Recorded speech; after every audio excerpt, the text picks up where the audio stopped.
Defense, man, I was impressed because number one, we talked about last week, man, how they were playing on third downs. They gave up 1 of 12. Excuse me. Last week they had allowed 10 completions or 10 third down completions in a row at one point.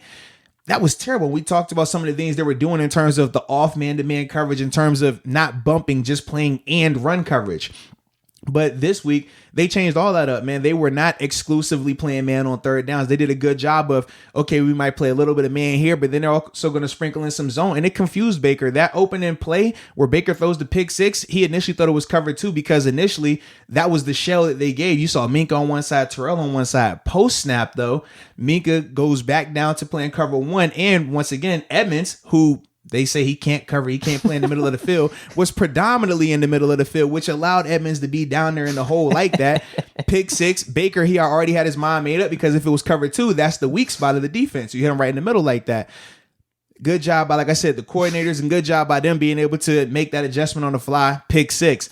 I just saw Edmonds making good plays yesterday. Yeah, but you know how it is, man. People been hating on Edmonds for how long now? I'm like, dude, he had the what do you call it, a PBU or whatever? Yeah. Absolutely, like.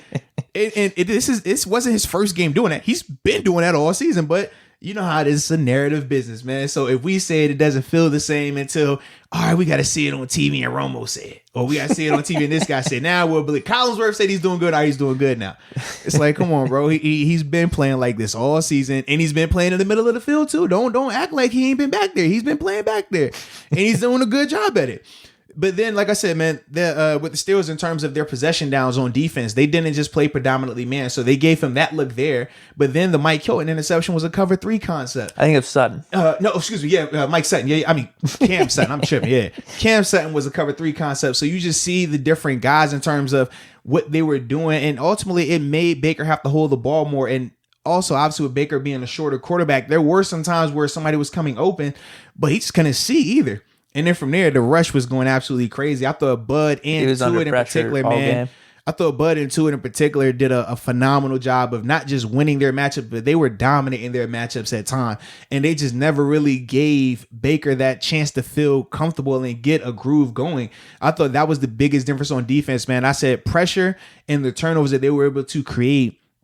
I thought that was a big thing for the defense. I did want to add on to what you were talking about on some of the changes they were making. Yes. Was it just strictly them going from man to zone with some of those disguises? No, that was the biggest thing. Did you see any press? Did you? No. So when we talk about them switching how they ran on third downs, like I said, last week they were predominantly man-to-man, and they were predominantly off man-to-man, giving these guys cushions, 5-7 yard cushions, and playing man-to-man. We said that's bad for business. We even broke it down a little bit in terms of why.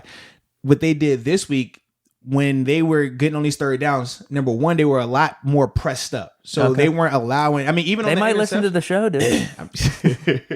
Even at the beginning, though, on the Minka Fitzpatrick interception, you saw who Mike Hilton getting hands on his guy. Cam Sutton, I want to say he was on the backside getting hands on his guy. All those guys were getting hands on these receivers within 5 yards. And what it does, when you have the rushing how it is, it allows them time to get there in terms of the rush. But number two, it disrupts the timing of the offense. When you talk about offense, man, offenses, they want everything in order. All right, if it's a 3-step drop, the routes are 3-step drop coordinated. If it's a 5-step drop, the routes are 5-step drop coordinated.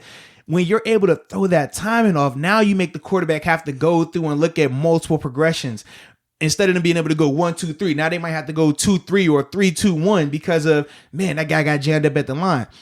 And that just makes them have to think a lot more. And depending on the quarterback, they might not be able to process it that fast, nor have the time to go through all those progressions. So that's why I thought it was important that they got hands on them, which they did.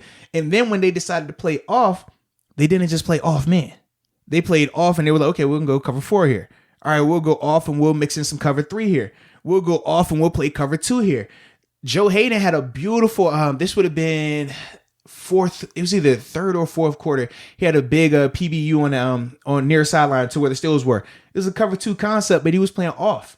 So it showed as off, and it looked like off man-to-man like they played last week. You see the number 2 receiver run an out route. Last week, Joe's sitting back playing man-to-man.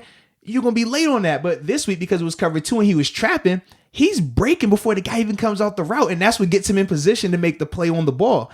It was things like that they were able to do this week that impacted the game from a coverage standpoint and why they were able to be so much more productive compared to last week, that just sitting back and just hoping that your guy's a better athlete and hoping that your guy can cover him is going to guess right, that wasn't going to work against these receivers. And once again, like I said, man, tip your cap to Tomlin, tip your cap to Butler. They saw it as well. They said, man, no, we can't operate like this. Let's do this. And that's why I thought as a whole, the defensive performance looked how it did.